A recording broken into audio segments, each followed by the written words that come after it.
So hey guys, hello everyone, welcome to our channel. So today we are going to discuss about our new topic.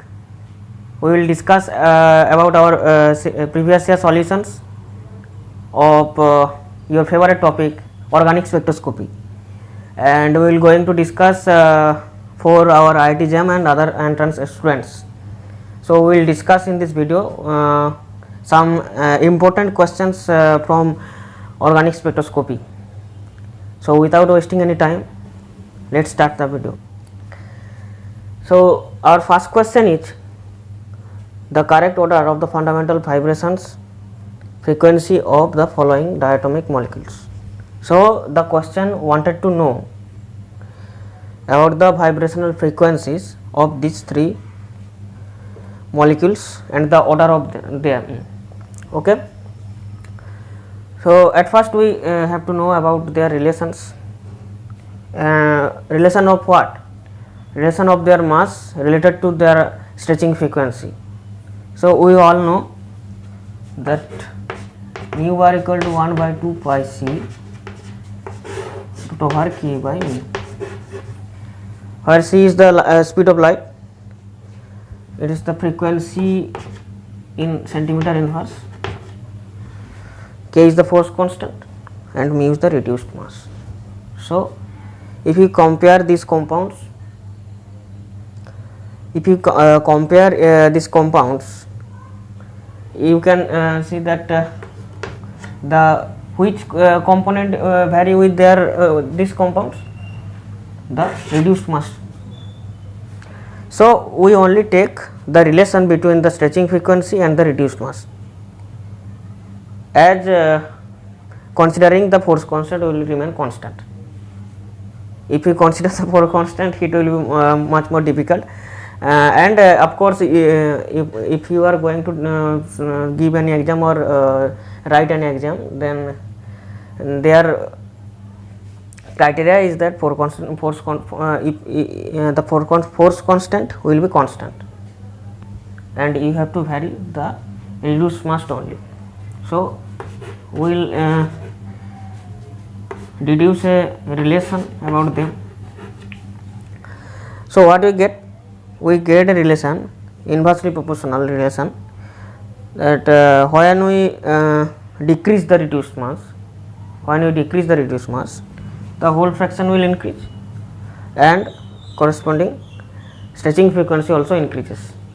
So we have to see here that which of the molecule will the reduced mass of this molecule will be lower, that will be higher stretching frequency.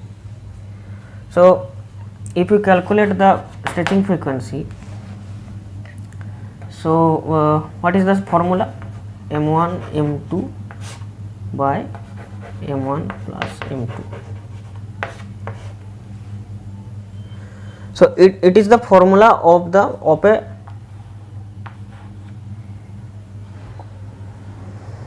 a system, not for a molecule. So if you want to deduce the reduced mass of a molecule, of a particular molecule, this formula is for n number, Avogadro number of the molecules.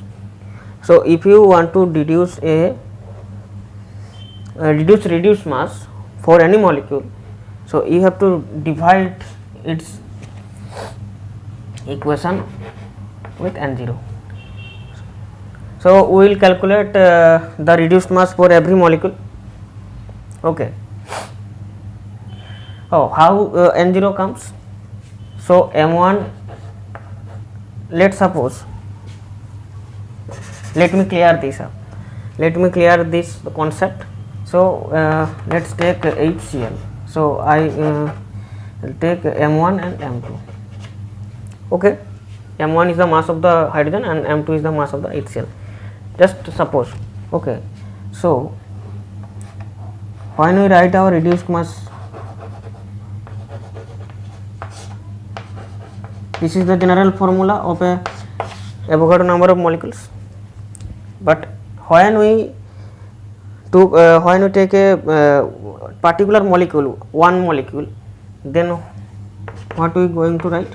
M1, sorry, m1 by n0 means there are n number Avogadro number of molecules of HCl gas. If you take a HCl gas, there will be not a one molecule, there will be a system of n Avogadro number of system. Okay, so if you take one molecule, the mass will be divided by n0 and corresponding m2 also divided by n0 and m1 by m0 plus m2 by n0. So what we get? We get m1 m2, n0 square will be in the denominator,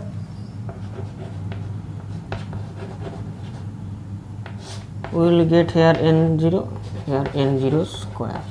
So from here one n0 is left.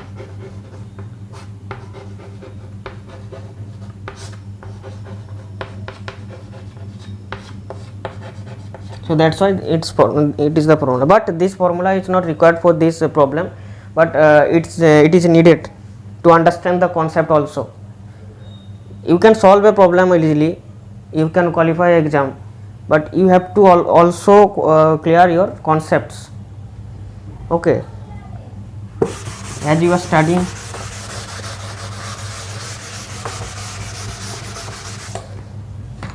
a subject, you have to know in the depth. So we will going to calculate. So 1 for hydrogen into 35 and 1 plus 36, 1 plus 35 equal to 36, it is into, okay, into n0. N0 will be remain constant, avoid this, don't worry.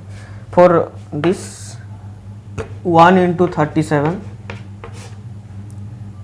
by 38 n0, and for this 2 into 35 by 37 n0. So you can see that this fraction will be lowest, and here you get 70 by 37 n0 and here 37 by 38. So obviously this reduced mass will be the higher one than this, because here 37 by 38 and here 35 by 36. So if I mark this up, so this reduced mass, so this is mu1, mu2, mu3. So mu3 will be higher than mu2, then mu1. So reduced mass is of 2D, the 35Cl is will be most, then it. So what is the relation? Inverse relation. So you can easily predict the stretching frequency of all the molecules given here.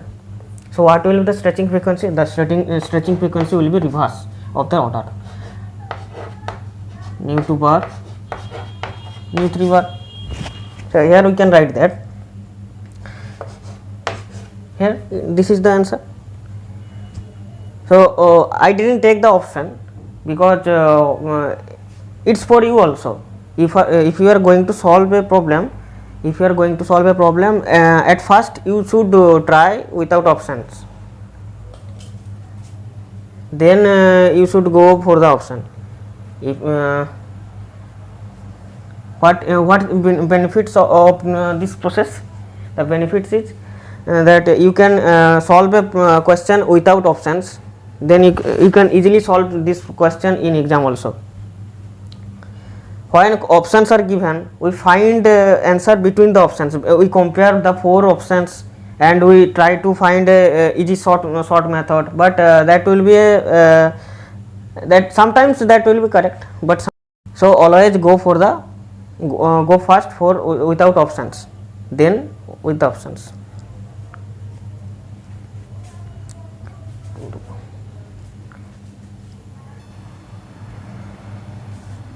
So let's proceed into our next question. What is our next question? Next question is a quantum mechanical particle of mass m free to rotate on the surface of the sphere of radius r in the state of energy this, the degeneracy of this state. So what is the energy? Vibrational, rotational, what? So the question gives you a clue. The answer is always there in the question. So you have to read the question very carefully. What is given here? The mass m is free to rotate on the surface of the sphere, the radius, with the energy of this. Means this is the rotational energy of this, of the particle or molecule.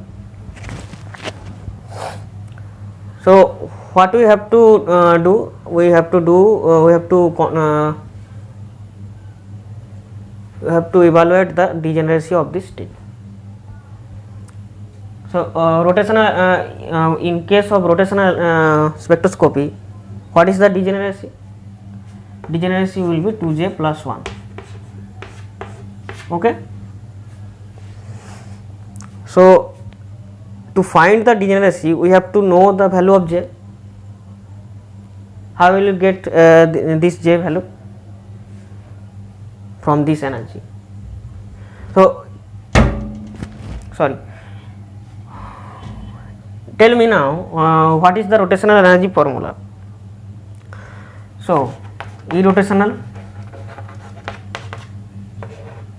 equal to h square by 8 pi square I j into j plus 1. This is the rotational energy formula. Now tell me, this formula is in which unit? Yes, this is in joule unit. So if we have to if you want to want this energy in centimeter inverse, what we have to do? Look, we know energy equal to is in, okay, this is in joule. We can also write hc by lambda. This is also joule. Same. If you divide by hc, then what we get? 1 by lambda.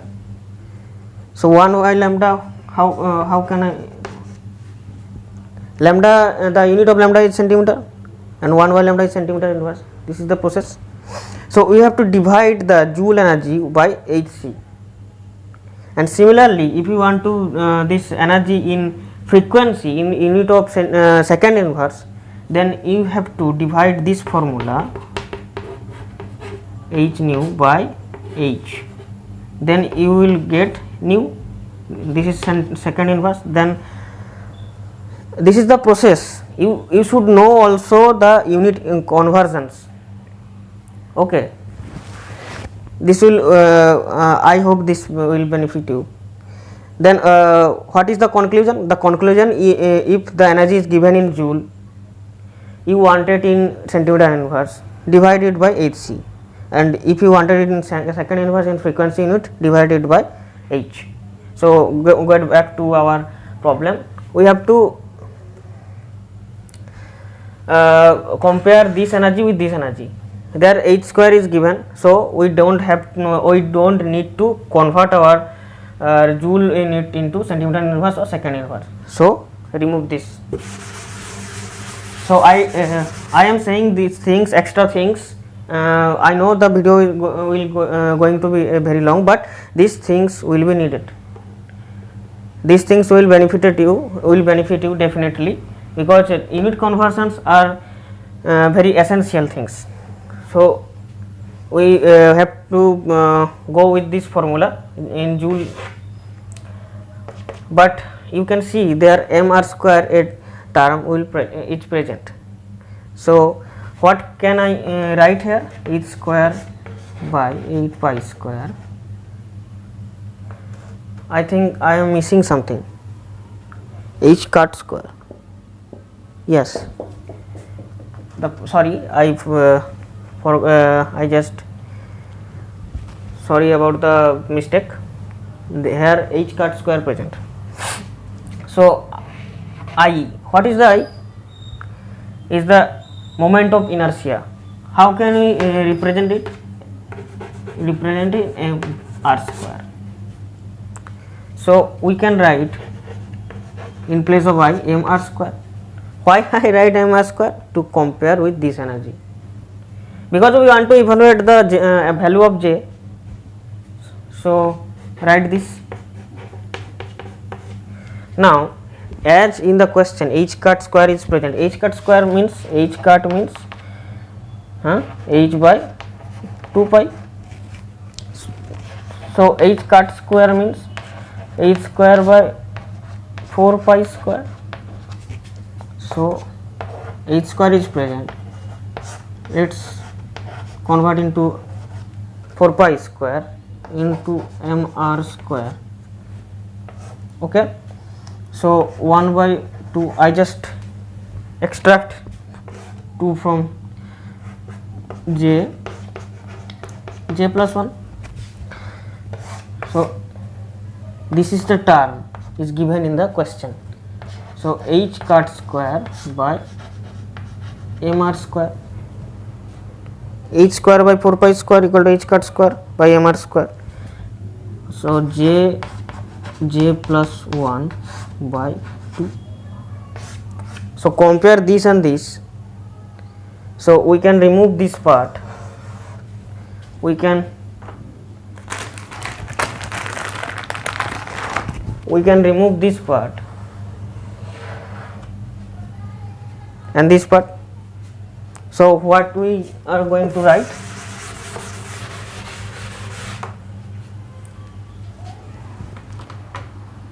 Make notes parallelly.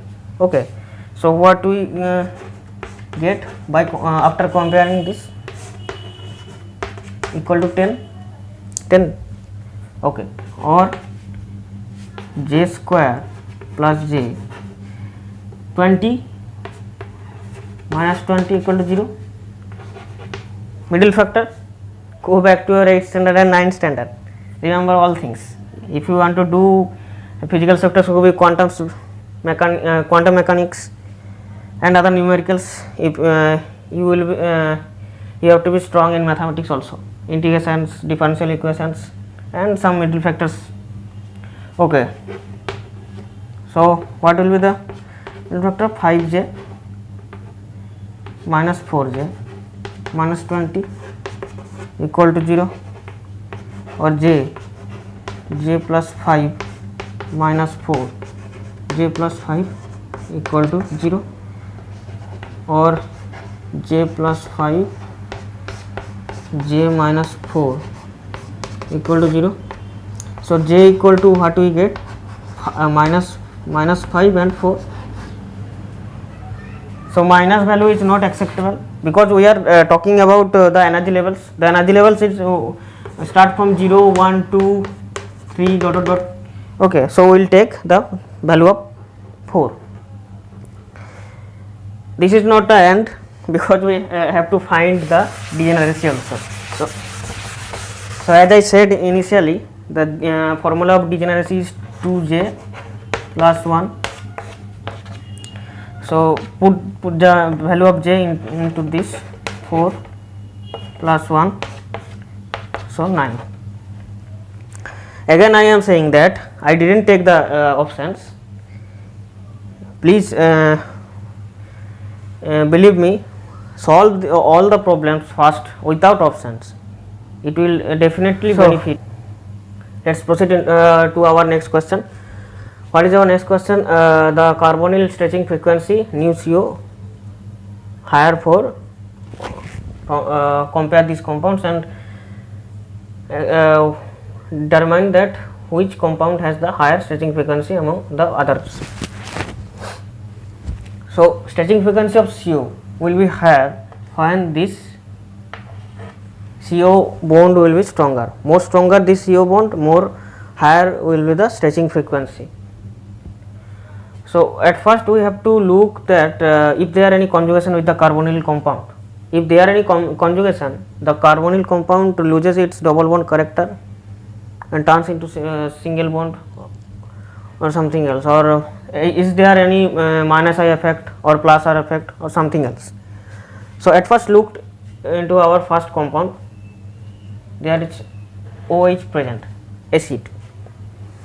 So generally acid compounds, the O donates its lone pair and forms a double bond, and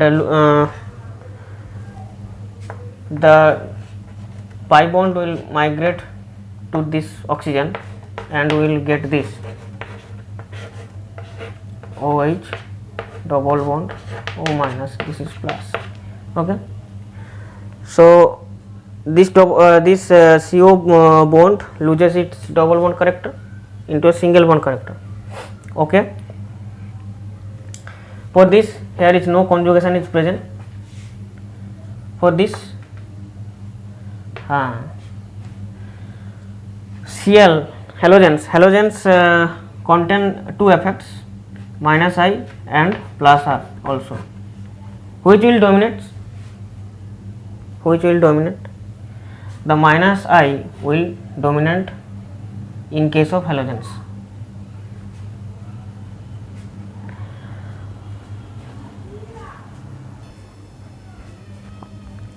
So in all halogens are exceptional for this. Generally resonance effect dominates over inductive effect, but in case of halogens they are behave like chameleons. So for them minus I effect will be greater than the plus R resonance effect or mesomery effect. Be aware of the world nowadays. All peoples are like chameleon and they changes their colors frequently. So be aware of those peoples who are chameleon type.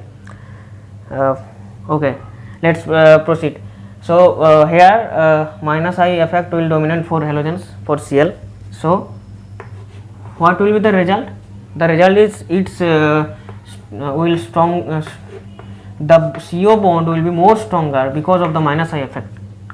So remember these things, that when a minus I effect, when a group with minus I effect attached to CO, it will strengthen the CO bond stretching frequency.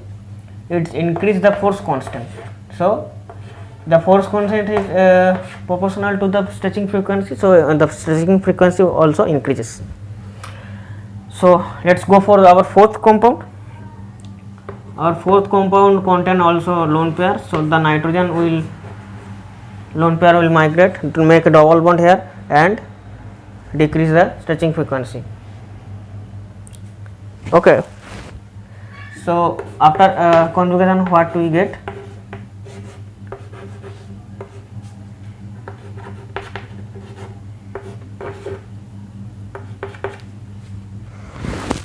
So here a question arrives that we are calculating the stretching frequency of CO, C double bond O. So as I said, here conjugation occurs, here inductive effect, here all conjugation, here nothing. So after conjugation, here also a CO bond form. So is there any lowering of the stretching frequency? Yes, of course there is lowering in the stretching frequency, because these two oxygens are partially double bond character, but the resonance will not affect that much as here, because here here nitrogen atom present. Comparing, if we compare the electronegativity oxygen and nitrogen, electron donating capability of nitrogen is higher than oxygen, so the resonance will be higher for this compound. If we use the concept, of course that will be higher in resonance, so the stretching frequency will be lowest for this compound. Okay, comparing this, but here I am saying about a concept that when we doing a resonance or conjugation, here a CO compound also present, so the stretching frequency will not deflect that much. will be remain same. Generally for acids 15 or 1730 centimeter inverse stretching frequency. Higher stretching frequency of acids are like that, around 1725, and for carbonyl around that. Okay, so here they are asking about the stretching frequency, which stretching frequency will be higher. So it's here the lowest. So if we numbering them,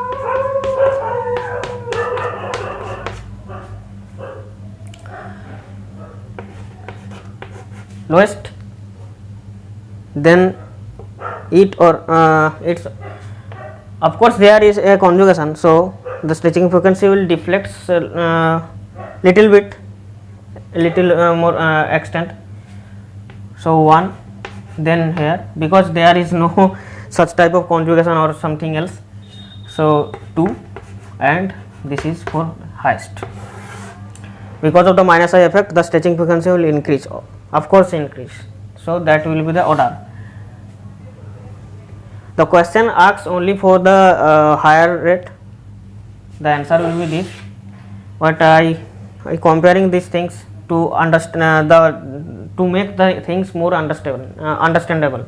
Okay, so always use your concepts, develop when you are doing a example or any problem, put all the concepts you have in your head, compare with other compounds, other effects, then that will definitely increase your knowledge. Okay, so the answer is this. So the next question, what is our next question? The number of the peaks of signals of N-dimethyl furamate. So we have to determine the number of the signal of N-dimethyl furamate. So N-dimethyl furamate,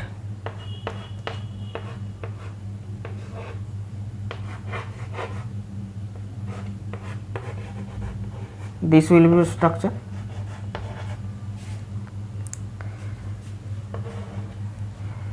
So when we look this structure, our instinct says that the compound contain 2 signals, but actually that not. As we seen here that nitrogen will donate this lone pair, and so conjugation here also same conjugation occurs. When this is single bond, the nitrogen and carbon, this is carbon and nitrogen are free to rotate, so this methyl will be rotated, and this methyl will be in same environment chemically or magnetically. But when it resonate its lone pair,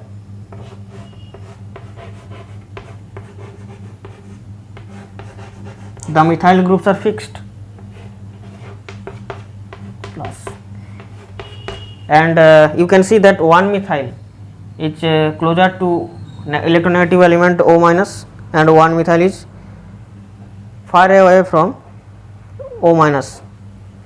So you know that facts that when a group or when a hydrogen, as we are studying 1H NMR, is closer to a electronegative groups or any element, it will be more deshielded comparing to the other groups which are far away from the electronegative. So this methyl will be more deshielded, and this methyl will be shielded, more shielded. So how many signals we are going to get? Total 1, 2 and 3, 3 signals. So the answer will be is 3 signals. We'll discuss about the NMR spectroscopy when we start our NMR series later. Now I focused on some problems. Okay.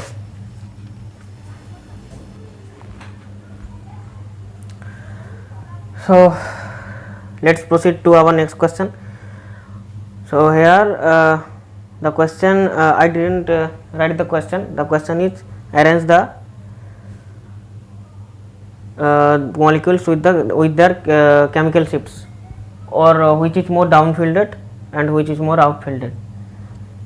So you can see the compounds. There are some ring compounds, some ring, but this is aliphatic compounds.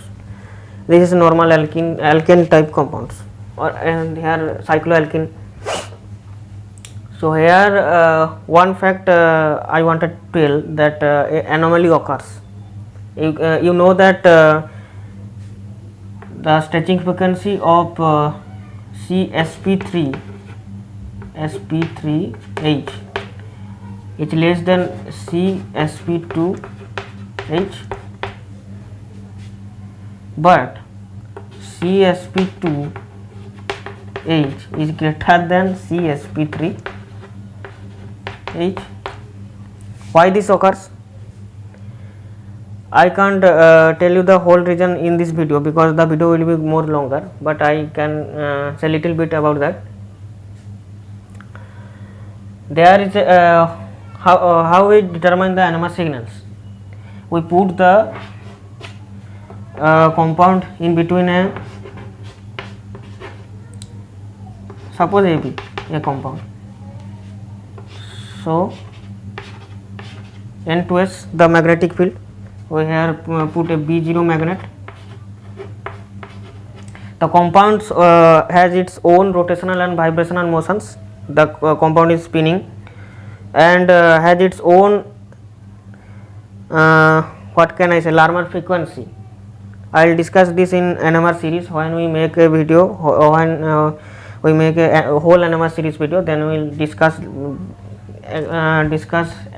detailed explanation I will give. Okay, so we applied here B0. So when we applied B0, the compound is spinning randomly. It's a random motion, but when we applied B0, it will align with the magnetic field. And we applied a radio wave. We use radio wave for NMR frequency, NMR detection. Radio wave. There is two process. One is we have to fix the radiation and vary the applied magnetic field, or inverse, fix the B0 and vary the radio wave. It is difficult to fix.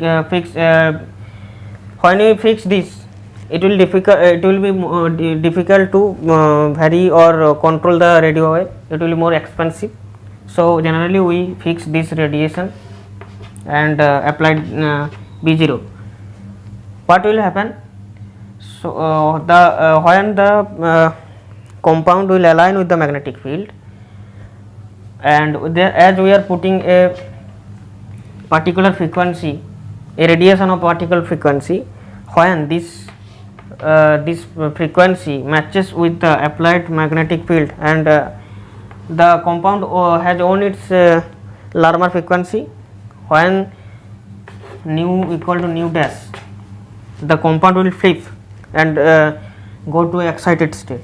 Suppose a ground state is there, a compound ground state is there, and the compound is excited, flip against the magnetic field, then we get a peak. When it flips, when the applied frequency and the radiation frequency will match, it will resonate, it will flip, then we get a signal. So I can't discuss all these things in this video. We have to solve this problem.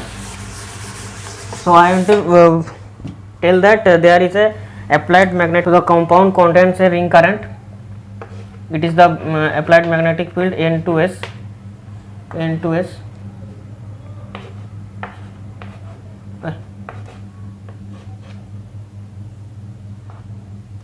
Similarly,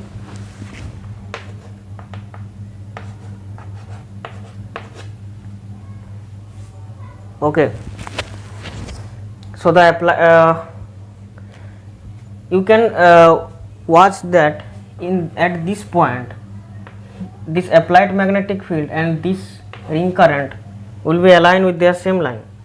So here a induced current is produced or generated. So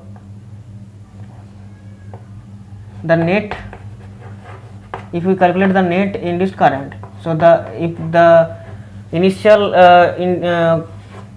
field is H0, that will be some applied by the H dash. But if a hydrogen present inside the ring, here not, if other compounds, if there are any hydrogen present in the inside the ring, they are the net induced current will be less. Why? Because the ring current, the direction of the ring current and the applied magnetic field will oppose each other. So the induced magnetic field will be less. So we will need more magnetic field, more applied field to resonate this hydrogen inside hydrogens or interior hydrogens, but we will need less magnetic field to resonate this. As they are initially more induced, more highly fielded. So the peak of this hydrogen will become very downfield. Here the intensity and the field, applied field B0, very downfielded. So with respect to TMS, it will be more deshielded. Okay, we'll do the graph with respect to TMS. That's why we count from here, more left side more deshielded, more right side more shielded. But the actual curve is when we plot against the applied field and the intensity, more the hydrogen is more deshielded will be present downfield. That's why we call it downfield, because it's require less applied magnetic field. I know this is some confusing to you, but I have to set some of the part. Just remember that the hydrogen present with the ring outside hydrogens are more downfielded. Same effects are applied for here, but in case of acetylene it will reverse. These hydrogens are for this case the induced field equal to the initial field minus H dash, because it will place in the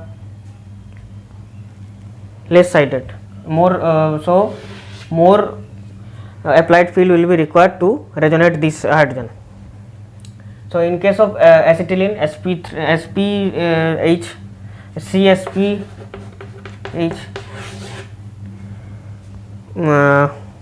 hydrogens, the peak will appear in more shielded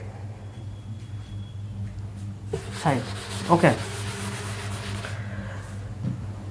So I will clear this all of this in our NMR series. Just we have to solve these problems, and this is a normal sp3 carbon, so it will be more shielded.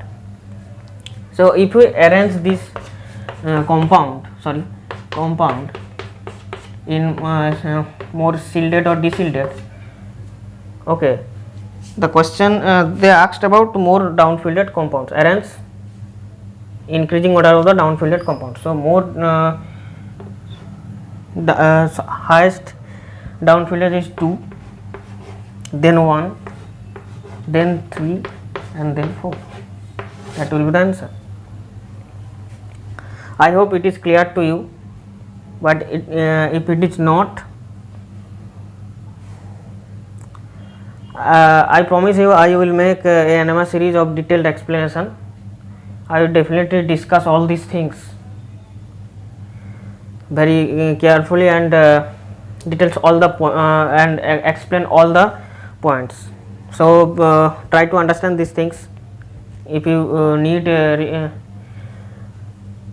replay this video, pause this video and replay this video, understand these things. So now we will go to our next problem. The problem, I didn't write the question. The question is we have to find the signals. How many signals are come from here?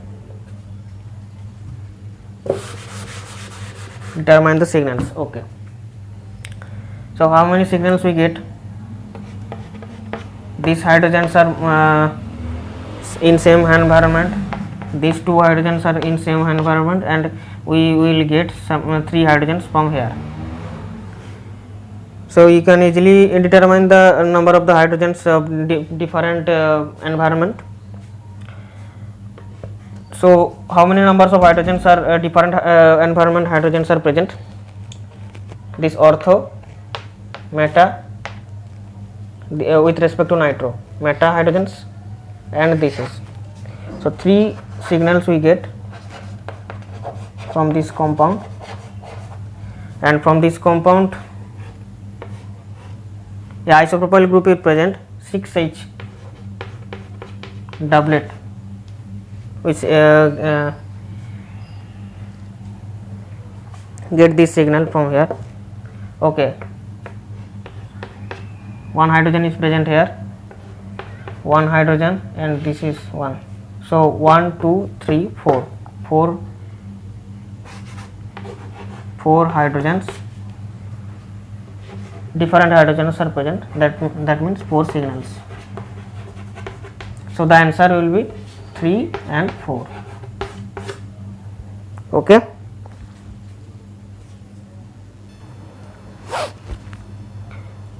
So let's start with our new problem. Sorry, what is the question is asking? The question asking that find the compound which has 2 signals with 1690 centimeter inverse IR band. So here we have to compare some data with the given groups or compounds. So I request you to go through the list of the IR data. It will help you to find the molecules or identify the molecules or groups. Okay. So now we have to use the options, but because we have to compare all the compounds and find the compound which contains 2 signals and 1690 IR band. So now answer me the stretching frequency of S star, normal stretching frequency, not conjugated. Okay, around 750 centimeter inverse,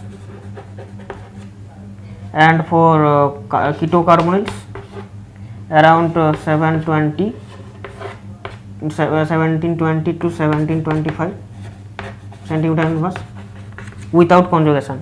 Okay, so you can see that here only carbonyl and ester groups are present with the benzene ring. So when it is present with benzene ring, and it will involve in conjugation.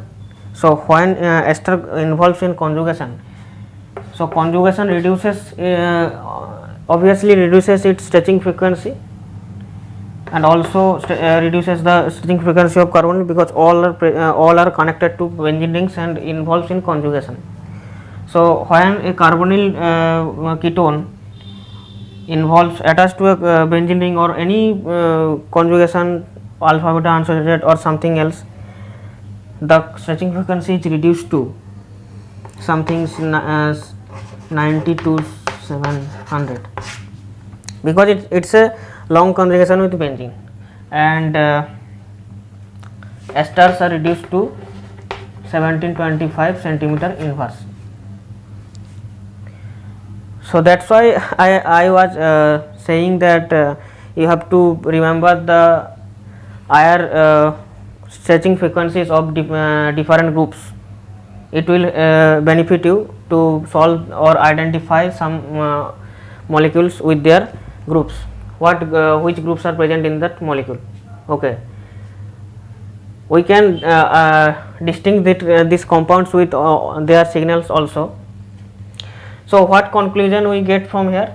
So our answer will be a ester or ketone. Definitely it will be a ketone. So we can eliminate our ester compound. Okay, but not we have to analysis the signals also. So wait for a moment.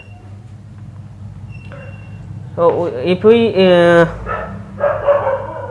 carefully watch this compound, how many signals it contain? So a plane is present. Okay, so this hydrogen and this hydrogen same, also this hydrogen and this hydrogen same, all they give one signal, and this hydrogen will give one signal. So total 2 signals. That is our given in our question.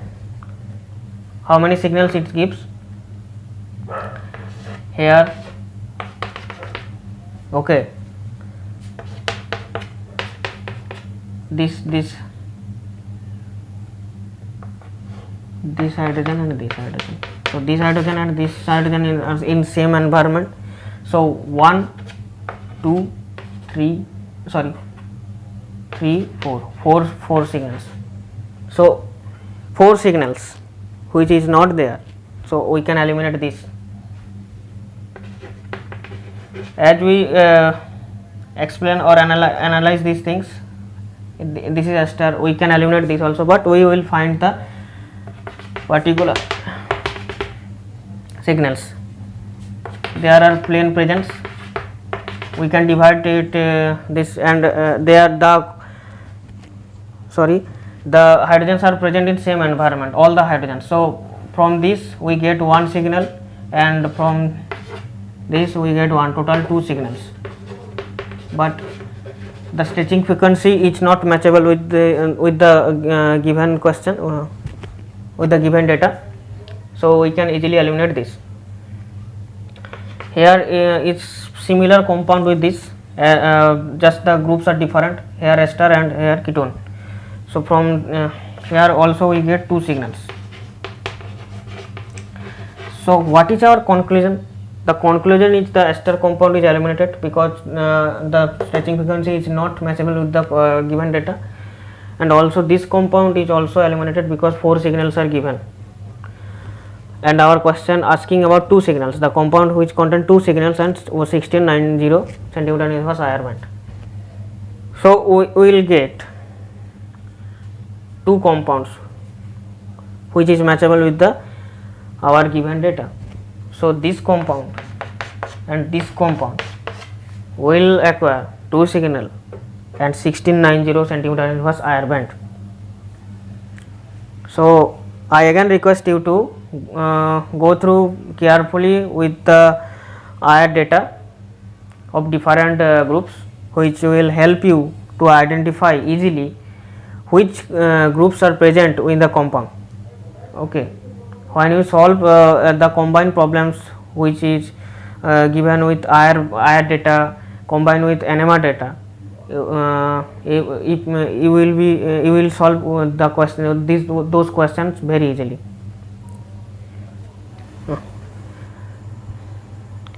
So let's proceed to our next question. What is our next question? The next question is, we have to find out the IR active modes among the 4 molecules CO2, CH2, OCS and N2. So when the compound will show a change in dipole moment, then it will be IR active.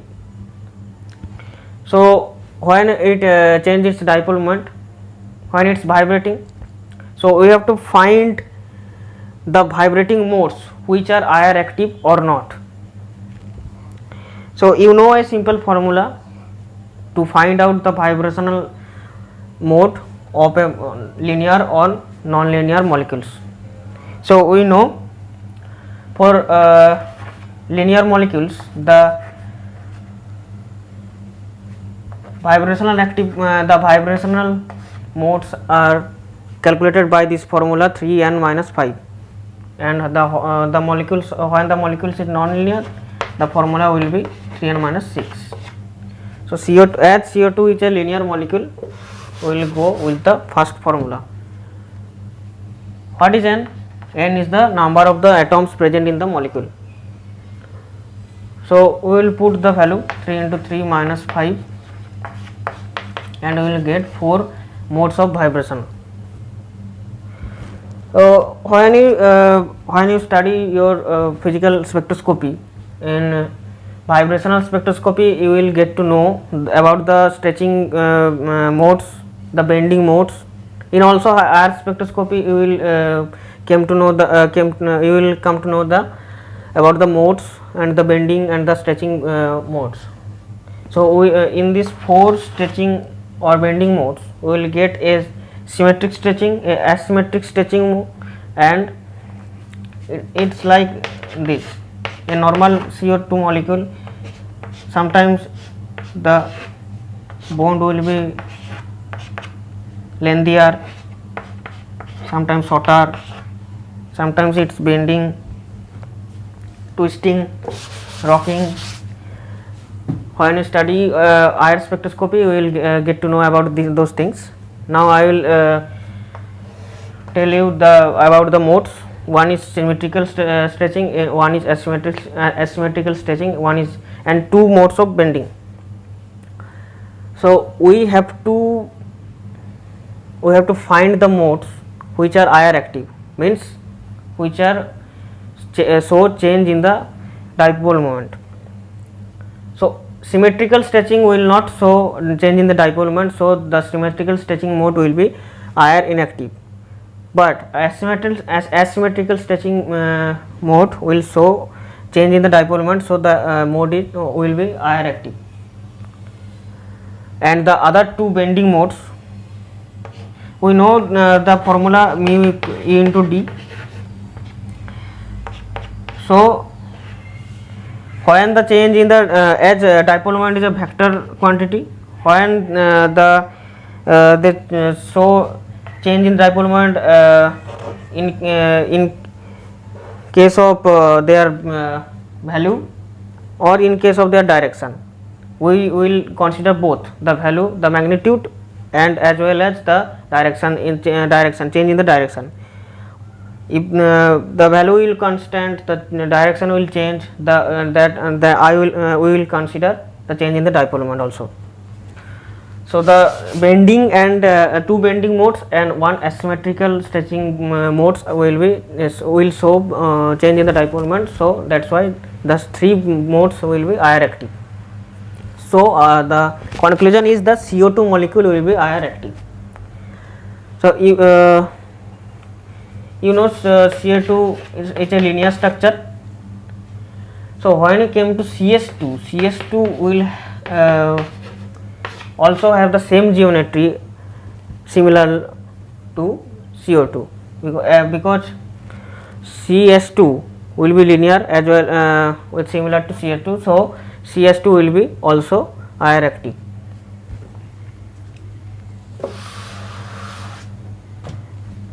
When we talk about OCS, you can see that 3 different atoms are present. So definitely there will be change in dipole moment.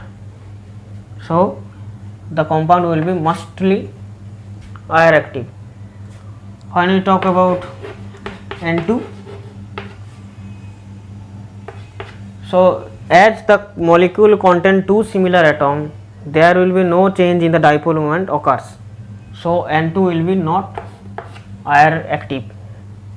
So we will get 3 atoms, CO2, CS2 and OCS, which are going to be IR active modes, and that will be our answer. And this is a MSQ question. Initially I solved some MSQ question or previous question. Okay, so now we will solve our final question. The question asks that which compound show the intensity ratio 2:2:3. you know the intensity of any 1H NMR spectroscopy or on any compound will depends on the number of the hydrogen presents. So we have to find the ratio of the what we get in the signal in the compound. So in this hexane compound, how many signals we get? We get 3 signals of 6 hydrogen is to 336, 224 and 224. So we will get a ratio 3:2:2. Similarly, we will find in case of pentane. So how many signals we get? 3, 3, 1, 2, 3. 3 signals to different environment. 3 hydrogens are 3 types of hydrogen we will get. So how many hydrogens are present? 6 hydrogens are in same environment, 4 hydrogens are in same environments, and 2 hydrogens are in other environment. Okay, so the ratio is 3:2:1. The ratio is not matched with the our given data. This is our hexane ratio will match with our data. Now discuss with about this compound.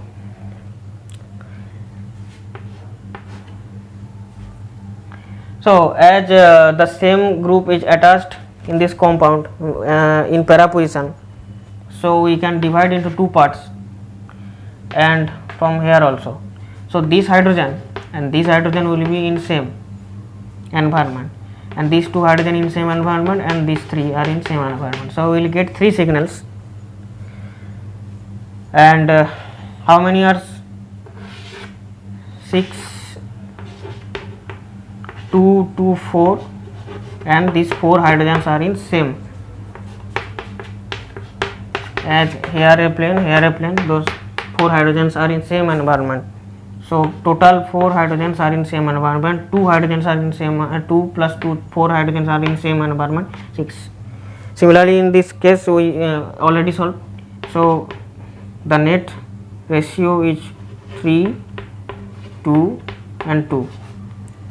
So you can easily see that this ratio and this ratio of these 2 compounds will match with our given ratio of question.